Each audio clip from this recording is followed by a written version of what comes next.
Hello everyone. आज के class में हम लोग अपने पार्ट ए, जिसमें हम माइक्रो इकोनॉमिक्स डिस्कस कर रहे हैं, इसके यूनिट नंबर 4 की शुरुआत करेंगे। आज के क्लास से हम यूनिट 4, जिसका नाम है फॉर्म्स ऑफ मार्केट, हम उसको डिस्कस करेंगे। और इस यूनिट में हम लोगों को जो जो टॉपिक कवर करने हैं, वन बाय वन करके हम उन टॉपिक को पहले देख लें, जान लेते हैं, और फिर डिटेल में उन सारे टॉपिक को हम एक्सप्लेन करेंगे।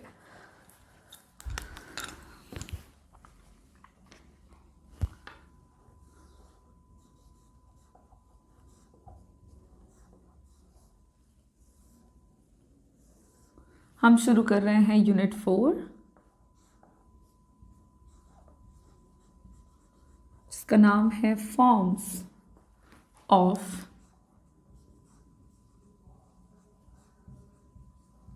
मार्केट।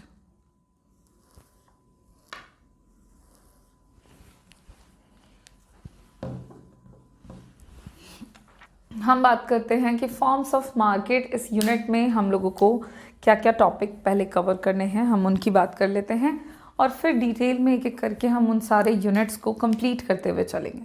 तो जो फॉर्म्स ऑफ मार्केट है, इस यूनिट में हम लोगों को बहुत सिंपल तरीके से जानना है। सबसे पहले तो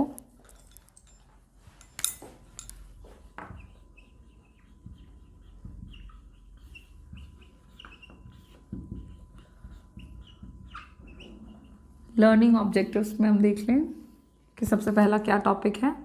तो जो सबसे पहला टॉपिक है वो हमको जानना है मार्केट।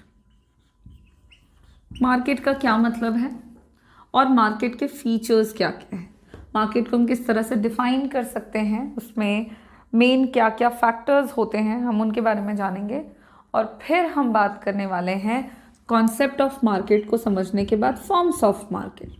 फॉर्म्स के अंदर हम टाइप्स की बात करेंगे कि टाइप्स ऑफ मार्केट कितने हैं या कितने तरह से हम मार्केट को कैटेगराइज कर सकते हैं। ये हो जाएगा हमारा सेकंड टॉपिक, जिसमें हम अलग अलग टाइप ऑफ मार्केट को डिटेल में डिस्कस करेंगे। और उसके बाद हम लोगों को थर्ड टॉपिक इसके अंदर पढ़ना है, जिसमें हम डिटर्मिनेशन जानेंगे। किसके डिटर्मिनेशन की बात करेंगे? तो प्राइस एंड आउटपुट, कीमत और वस्तु की मात्रा का निर्धारण हम देखेंगे अंडर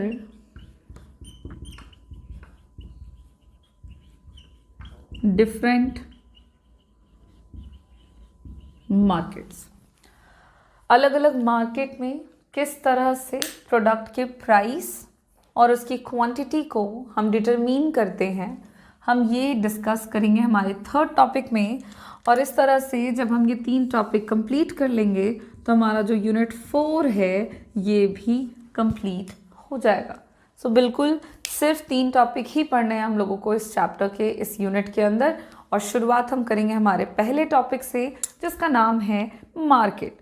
मतलब इसमें हम लोगों को सिंपली समझना है कि मार्केट का मतलब क्या है, हम मार्केट को किस तरह से डिफाइन कर सकते हैं, या मार्केट के कॉन्सेप्ट से हम क्या समझते हैं।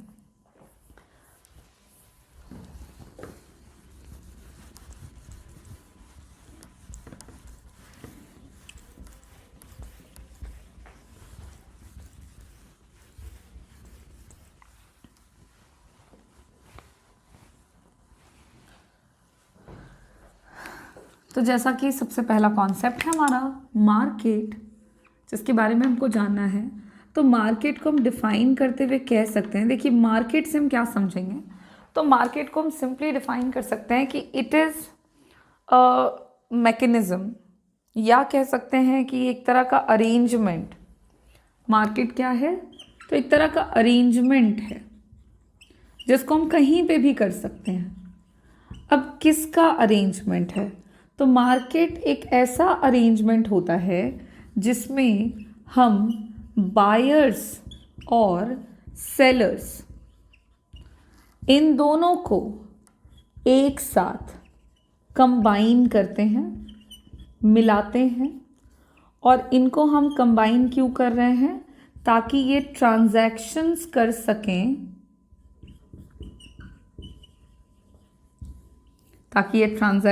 सकें, किसका? तो गुड्स एंड सर्विसेज का। बहुत ही सिंपल तरीके से आप मार्केट को समझेंगे। मार्केट को डिफाइन करते हुए हम कहेंगे कि इट इज़ एन अरेंजमेंट और इट इज़ अ मैकेनिज्म जिसमें हम बायर्स और सेलर्स को एक साथ पाते हैं या एक साथ कंबाइन करते हैं ताकि वो दोनों मिल के गुड्स एंड सर्विसेज को ट्रांजैक्ट कर सकें, गुड्स एंड सर्विसेज का एक्सचेंज कर सकें। एक्सचेंज का मतलब क्या हो गया यहाँ पे? तो एक्सचेंज का मतलब हो गया सेल एंड परचेज कर सके, खरीद और बिक्री जहाँ पर भी हो गुड्स एंड सर्विसेज की, किसके बीच में? तो बायर्स और सेलर्स के बीच में। उसी अरेंजमेंट को हम मार्केट के नाम से जानेंगे। So market is defined as a mechanism और an arrangement that facilitates contact between the buyers and sellers for the sale and purchase of goods and services. Now this is the concept और meaning of market, इसके बारे में आपको यही जानना है। अब अगर हम कहें कि एक मार्केट के मेन एलिमेंट्स कौन कौन होते हैं, क्या क्या होता है, मार्केट के लिए क्या ज़रूरी एलिमेंट्स है, main elements of a market, तो सबसे पहला जो ये अरेंजमेंट है, तो इसमें क्या सबसे इंपॉर्टेंट चीज़ें हैं? सबसे पहले तो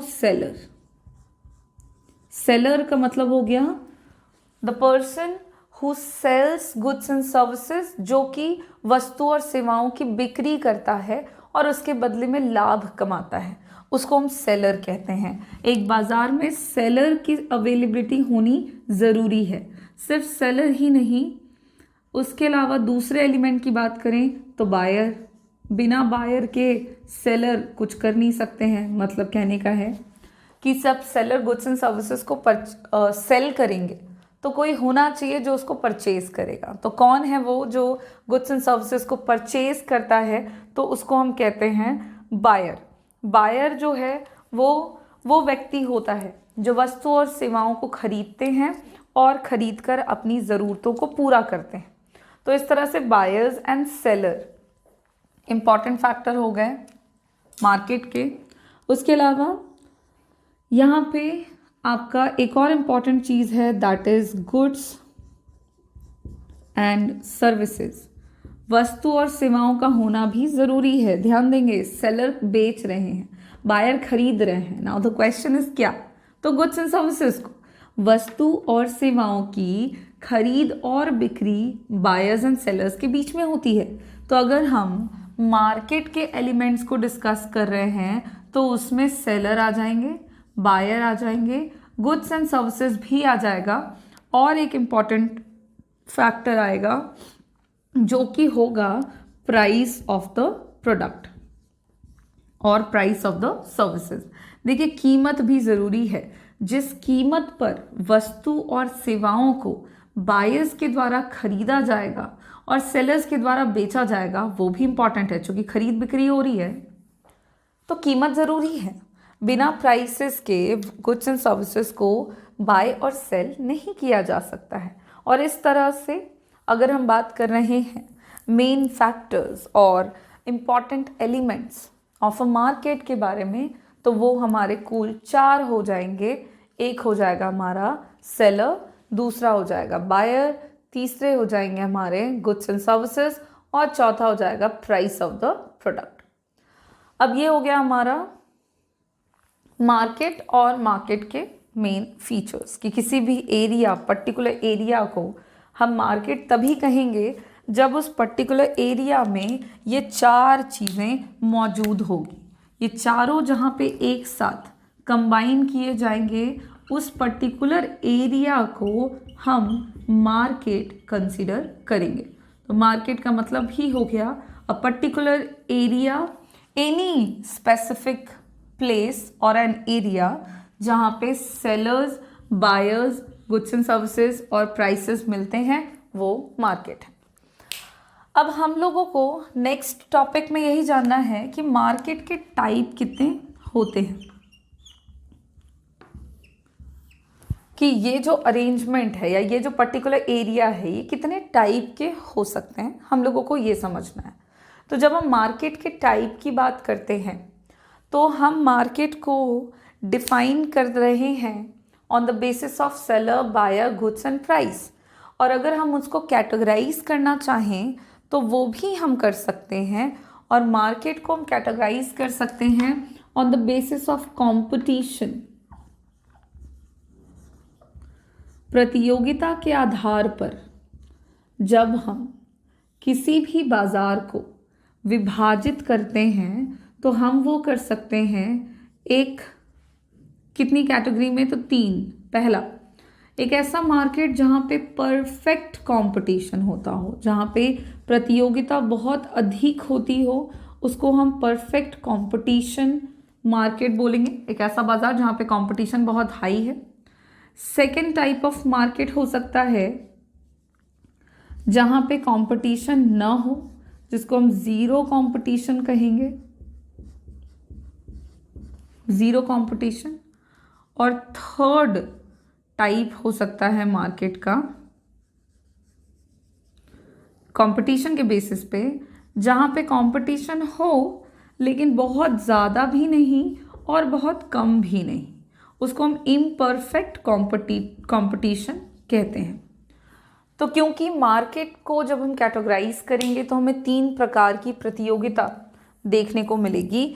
एक तो ऐसी बाजार होगी जहाँ पे प्रतियोगिता बहुत अधिक होगी, जिसको हम परफेक्ट कंपटीशन कहेंगे। एक ऐसा बाजार होगा जहाँ पे कंपटीशन ज़ीरो होगा, बहुत ज़्यादा नहीं होगा बट नॉर्मल कंपटीशन आपको देखने को मिलेगा, उसको हम ज़ीरो कंपटीशन बोलेंगे। और एक ऐसा बाजार जहाँ पे कंपटीशन हो लेकिन बहुत अधिक नहीं और बहुत कम भी नहीं, उसको हम इम्परफेक्ट कंपटीशन कहते हैं। अब 3 अलग अलग टाइप ऑफ कॉम्पिटिटिव मार्केट में जब हम नाम जानना चाहें कि किस तरह के नाम हैं, तो परफेक्ट कंपटीशन जहाँ पे होता है उस मार्केट को हम कहते हैं परफेक्टली कॉम्पिटिटिव मार्केट। ये हमारा फर्स्ट टाइप हो गया मार्केट का, जो कि एक परफेक्ट कंपटीशन मार्केट का एग्जाम्पल है, जिसका नाम है परफेक्टली कॉम्पिटिटिव मार्केट। दूसरे कैटेगरी के मार्केट की बात करें तो उसे हम कह रहे हैं ये ज़ीरो कंपटीशन मार्केट को शो करता है, और इस तरह के मार्केट का नाम है मोनोपोली मार्केट।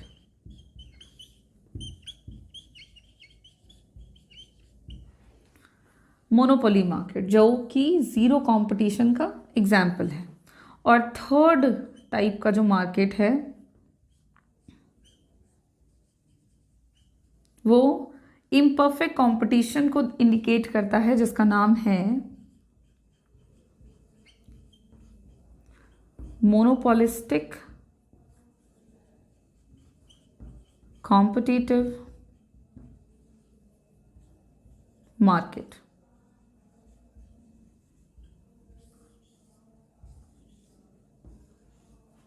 एक ऐसा बाजार जहां पे कंपटीशन कम हो उसे हम कहते हैं मोनोपोलिस्टिक कॉम्पिटिटिव मार्केट।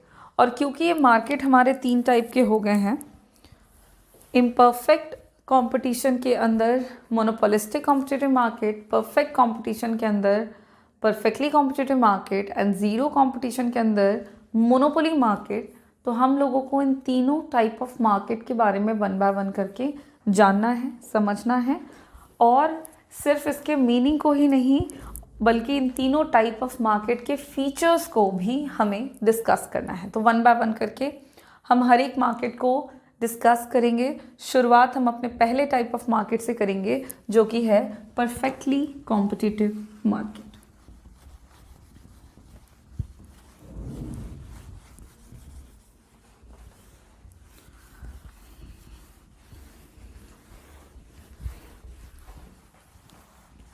जैसा कि नाम से पता लग रहा है, परफेक्टली कॉम्पिटिटिव मार्केट मतलब एक ऐसा बाजार जहाँ पे कंपटीशन बहुत हाई होगा, उसको हम परफेक्टली कॉम्पिटिटिव मार्केट कहेंगे।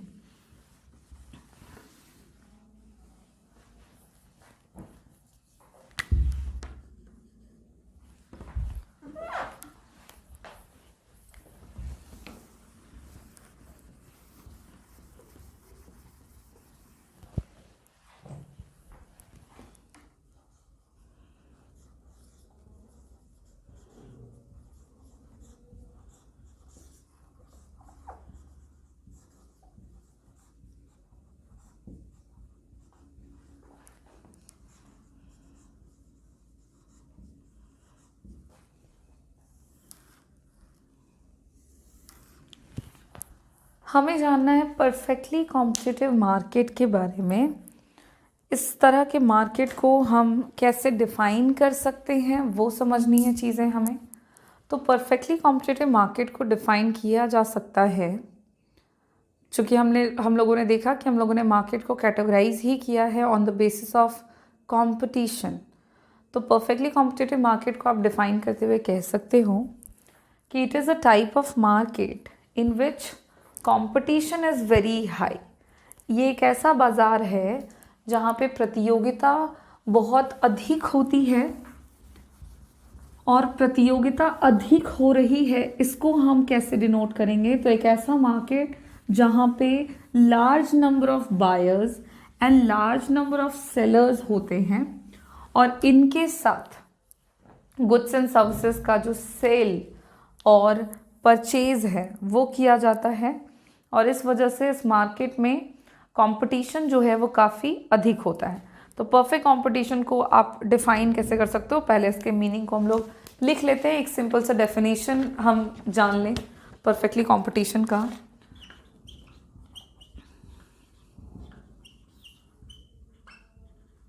तो इसके मीनिंग के तौर पे हम लिख सकते हैं कि perfect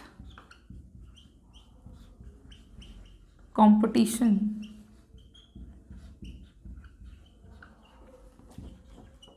is a market where जहाँ पे where there is large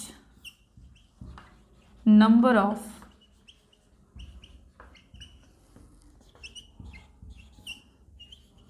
buyers and sellers of buyers and sellers of a commodity। एक ही वस्तु के आपको बहुत अधिक बायर्स और सेलर्स मिल जाएंगे। साथ ही साथ इस तरह के मार्केट में होमोजीनियस प्रोडक्ट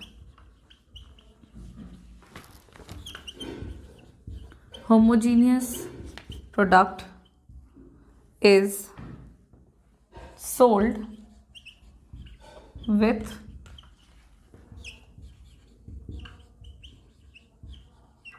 यूनिफॉर्म प्राइस।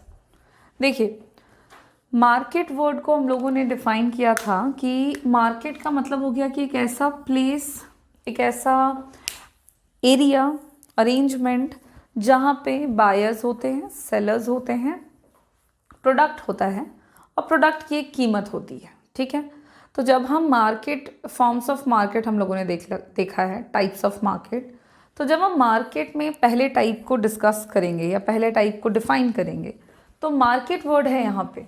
तो जब मार्केट वर्ड आएगा तो यहाँ पे हमारे वो चार चीज़ें दिमाग में आ जानी चाहिए: sellers, buyers, good and price. ये चार चीज़ें आ जानी चाहिए, और इन्हीं चार के बेसिस पर हम किसी भी मार्केट को कैटेगराइज भी कर सकते हैं और डिफाइन भी कर सकते हैं। तो परफेक्टली कॉम्पिटिटिव मार्केट के बारे में कि एक ऐसा मार्केट है जहाँ पे लार्ज नंबर ऑफ सेलर्स होते हैं एंड बायर्स होते हैं। मतलब ये बायर्स और सेलर्स की संख्या जहाँ पर बहुत अधिक होती हो, साथ ही साथ वो सारे बायर्स एंड सेलर्स किस तरह के गुड्स को बना रहे हैं, बेच रहे हैं और ख़रीद रहे हैं, तो होमोजीनियस प्रोडक्ट है, बायर्स एंड सेलर्स दोनों लार्ज नंबर पे हैं, गुड्स कैसे हैं, होमोजीनियस हैं, और प्राइसेस कैसी हैं, होमोजीनियस का मतलब क्या हो गया, एक जैसे, एक समान, बिल्कुल सिमिलर प्रोडक्ट। तो जब सिमिलर प्रोडक्ट बिक रहे हैं और खरीदे जा रहे हैं तो उनकी कीमत की बात करेंगे तो वो कैसा होगा, यूनिफॉर्म होगा। तो अगर हम परफेक्टली कॉम्पिटिटिव मार्केट की बात कर रहे हैं और इसको हम शॉर्ट में याद रखने का ट्रिक समझना चाहें तो perfectly competitive market is a type of market where large number of buyers. तो मार्केट में चार चीजें आ जाएंगी हमारी,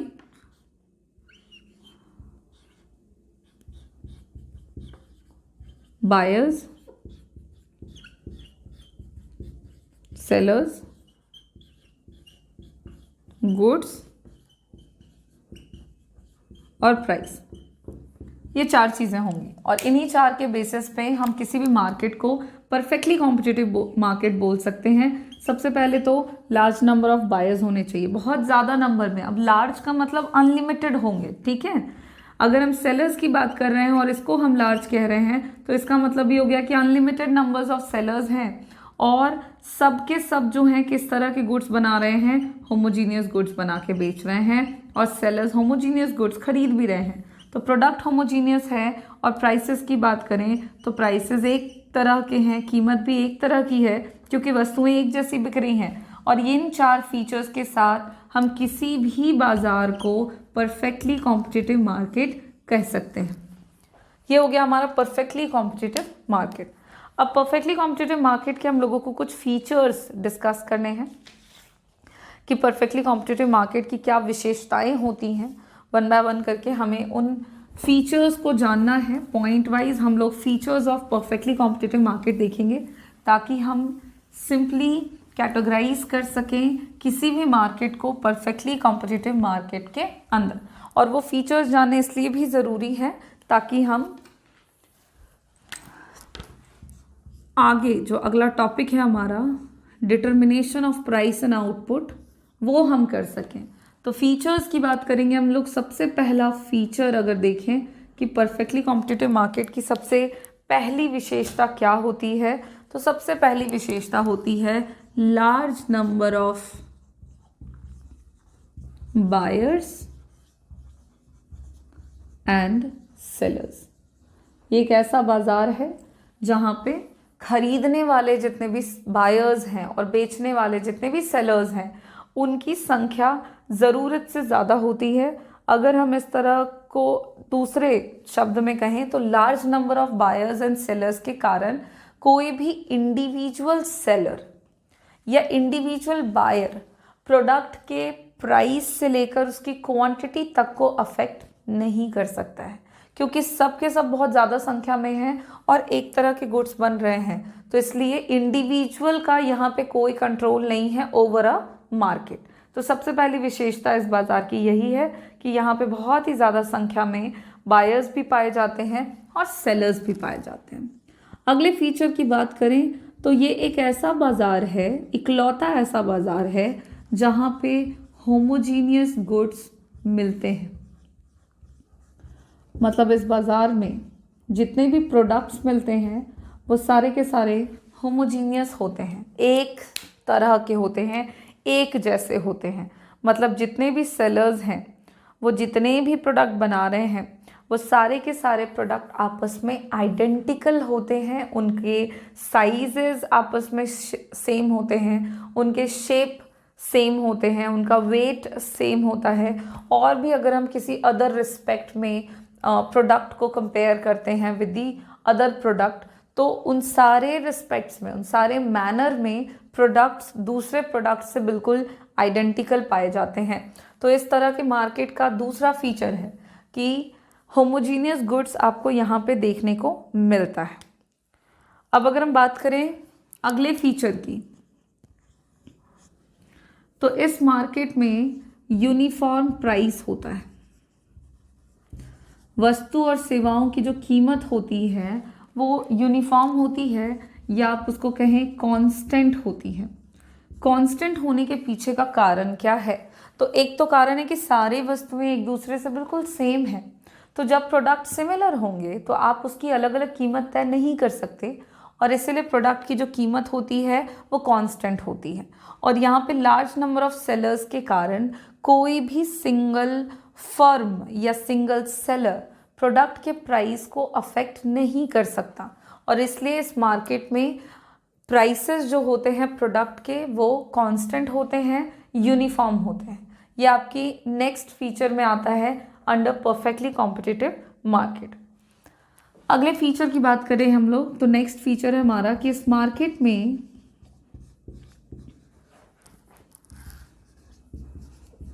आज़ादी होती है एंट्री एंड एग्जिट में। एक ऐसा बाजार जहाँ पे free entry and free exit है। What is the meaning of free entry and free exit? तो देखिए ये एक ऐसा मार्केट है जहाँ पे नए सेलर्स मार्केट में कभी भी एंट्री ले सकते हैं to sell their product, as well as इस मार्केट में जो भी पुराने सेलर्स हैं वो भी कभी भी मार्केट या इंडस्ट्री को छोड़ करके जा सकते हैं इन केस ऑफ लॉस। अगर उनको लॉस हो रहा हो तो उस तरह के सिचुएशन में फर्म्स जो हैं वो मार्केट से कभी भी जा सकते हैं और कभी भी मार्केट में एंट्री ले सकते हैं। कोई रिस्ट्रिक्शन नहीं है, नो गवर्नमेंट इंटरफेरेंस, किसी भी तरह का कोई गवर्नमेंट इंटरफेरेंस नहीं है, कभी भी किसी भी तरह की कोई रिस्ट्रिक्शन जो है वो इस मार्केट में देखने को नहीं मिलती किसी भी सिंगल फर्म को। अगले फीचर की बात करेंगे तो इस मार्केट का नेक्स्ट फीचर है एक ऐसा बाजार जहां पे बायर्स को फुल नॉलेज है about the market. Buyers and sellers both, दोनों ही कैटेगरी के लोगों को जहां पे परफेक्टली नॉलेज होता है, कंप्लीट नॉलेज होता है मार्केट का। किस तरह का नॉलेज की बात हो रही है यहाँ पे? तो knowledge about the product, about the quality of the product, about the prices of the product. तो कंप्लीट नॉलेज होता है बायर्स को अबाउट दिस मार्केट।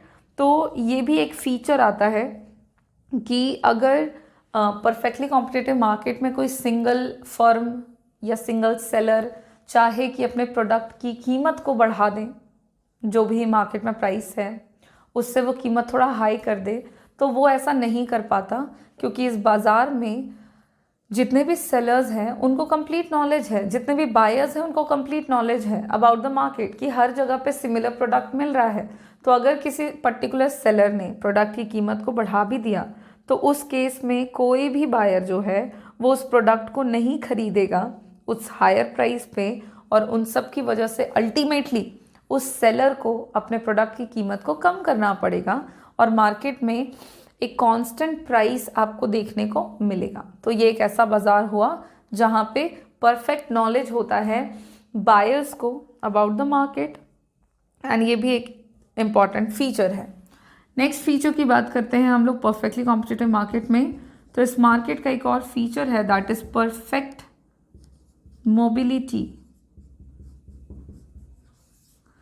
इस मार्केट में मोबिलिटी जो होती है, फैक्टर्स ऑफ प्रोडक्शन का जो ट्रांसपोर्टेशन है या कह सकते हो ट्रांसफ़र है from one industry to another industry, वो कंप्लीटली हो सकती है। क्यों और कैसे? तो देखिए, आउटपुट जिसका प्रोडक्शन किया जाता है वो इनपुट की मदद से किया जाता है, इनपुट से आउटपुट बनाते हैं। अब क्योंकि इस मार्केट में सारे आउटपुट एक जैसे हैं, होमोजीनियस हैं, तो इस केस में हर एक आउटपुट को बनाने में जो इनपुट लग रहा है वो भी होमोजीनियस है। तो अगर 2-3 फर्म है, मान लें ए बी सी 3 फर्म हैं और ये तीनों के तीनों फर्म्स परफेक्टली कॉम्पिटिटिव मार्केट के हैं, तो सारे कमोडिटी एक्स प्रोड्यूस कर रहे हैं और एक्स के प्रोडक्शन में सपोज वाई यूज़ होता है।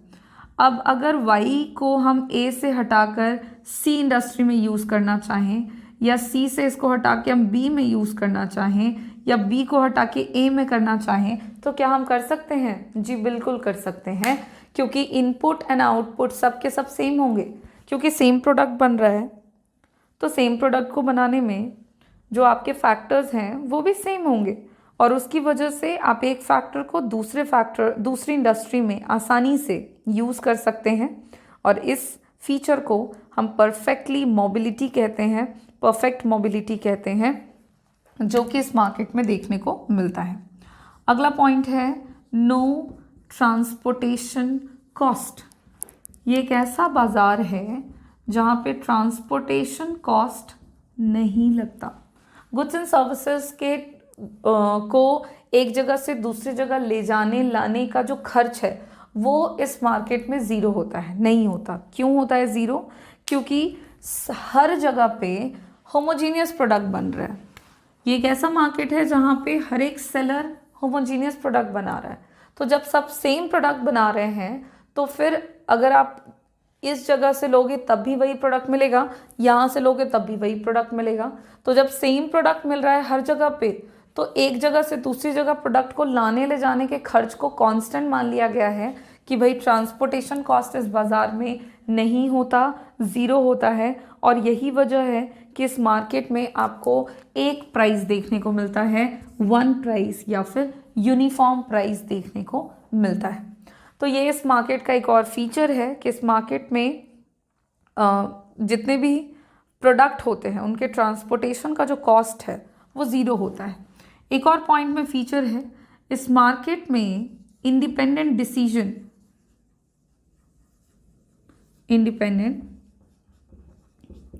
डिसीजन मेकिंग देखने को मिलता है।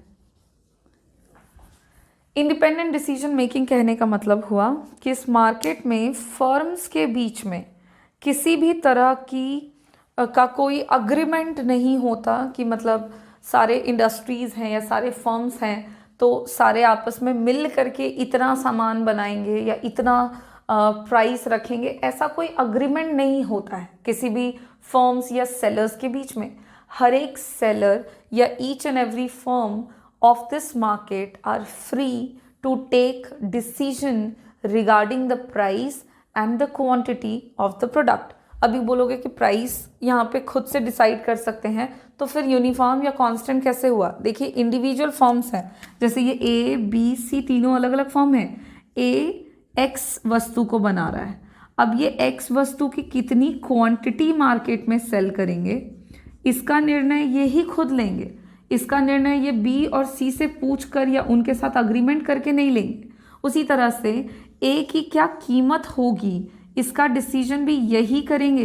ये ए की कीमत को डिसाइड करने के लिए बी या सी रिस्पॉन्सिबल नहीं है। सिमिलरली बी एक्स बना रहे हैं तो एक्स की ये कितनी क्वांटिटी सेल करेंगे इसका डिसीजन भी सिर्फ और सिर्फ बी पे निर्भर करता है। हाँ, प्राइसेस जो होते हैं वो ए ही तय करता है, लेकिन कैसे तय करता है ये सवाल है। तो ए तय करता है on the basis of market price. और क्यों? तो मैंने अभी भी बताया कि इस मार्केट में जो भी सेलर्स हैं वो अकेले प्रोडक्ट के प्राइस को इन्फ्लुएंस नहीं कर सकते, क्योंकि यहाँ पे ये आपका कांस्टेंट टर्म है कि इस मार्केट में होमोजीनियस प्रोडक्ट हैं और लार्ज नंबर में सेलर्स हैं। तो जब बहुत ज़्यादा संख्या में सेलर्स होते हैं और वो सिमिलर तरह के गुड्स बनाते हैं तो फिर उस केस में अकेला कोई भी सेलर प्रोडक्ट के प्राइस को इन्फ्लुएंस नहीं कर पाता, क्योंकि इस बायर्स को नॉलेज भी है कम्प्लीटली। अगर वो ऐसा करता भी है, प्रोडक्ट की कीमत ज़्यादा तय भी कर देता है, तो बायर्स जितने भी हैं वो उसके प्रोडक्ट को न परचेज करके दूसरे सेलर के प्रोडक्ट को परचेज कर लेते हैं और इस तरह से उस सेलर को अपने प्रोडक्ट की कीमत को कम करना ही पड़ता है। तो ये भी तो इसी वजह से कहा जा रहा है कि फर्म्स जो होते हैं वो इंडिपेंडेंट होते हैं, अपने प्रोडक्ट की कीमत को लेने में या तय करने के लिए वो इंडिपेंडेंट हैं, लेकिन वो कीमत को तय करते हैं on the basis of other firms in the market. उसके आधार पर ही वो खुद तय करते हैं। तो जो भी डिसीजन होता है वो फर्म का अपना खुद का होता है। और इस तरह से इन कुछ फीचर्स के साथ हम परफेक्टली कॉम्पिटिटिव मार्केट को जानते हैं। परफेक्टली कॉम्पिटिटिव मार्केट के बारे में एक और छोटी सी बात है, उसके फीचर्स में ही हम इसको इंक्लूड करेंगे कि परफेक्टली कॉम्पिटिटिव मार्केट के अंदर जितने भी फर्म्स होते हैं वो प्राइस टेकर होते हैं, कीमत को लेने वाला, न कि बनाने वाला। प्राइस टेकर का मतलब हुआ कि मार्केट में जो प्रोडक्ट की कीमत है उसी कीमत पर सेलर अपने प्रोडक्ट को सेल करते हैं। कोई भी इंडिविजुअल सेलर अकेले प्रोडक्ट के प्राइस को इन्फ्लुएंस नहीं कर सकता है। और क्यों नहीं कर सकता है, तो इतनी देर से हम एक्सप्लेन कर रहे हैं, क्योंकि होमोजीनियस प्रोडक्ट हैं, लार्ज नंबर ऑफ सेलर्स हैं। अगर प्रोडक्ट की कीमत को कोई अकेले ज़्यादा तय कर भी देता है तो फिर बायर्स उसके प्रोडक्ट को परचेज नहीं करते, क्योंकि बायर को परफेक्ट नॉलेज है about the product, about the price of the product. तो अगर कोई इंडिविजुअल ने कीमत ज़्यादा तय कर दिया तो उसका सामान नहीं बिकेगा, जिसकी वजह से वो अपने प्राइस को कम करेगा, प्रोडक्ट के प्राइस को कम करेगा। कब तक कम करता रहेगा, तो जब तक उसका प्राइस मार्केट में जो प्राइस चल रहा है उसके बराबर नहीं हो जाता, उससे कम भी नहीं रखेगा। मार्केट प्राइस से कोई भी सेलर प्राइस को कम नहीं करेगा, क्योंकि कोई भी सेलर अपने प्रॉफिट को घटाना नहीं चाहते हैं। और इसीलिए इस मार्केट में जितने भी फर्म्स होते हैं, जितने भी सेलर्स होते हैं, वो प्राइस टेकर होते हैं, ना कि प्राइस मेकर होते हैं। और इसी के साथ हमारा perfectly competitive market, first type of market, ये कंप्लीट होता है। और अब हम लोग नेक्स्ट क्लास में और जो अदर टाइप है हमारे मार्केट के, जिसमें हमको जानना है monopoly market, monopolistic competitive market, इन दोनों को हम डिस्कस करेंगे। सेम हम दोनों टाइप ऑफ मार्केट के मीनिंग के साथ उनके फीचर्स को एक्सप्लेन करेंगे, और ये काम हम अपने नेक्स्ट क्लास में करेंगे। Thank you.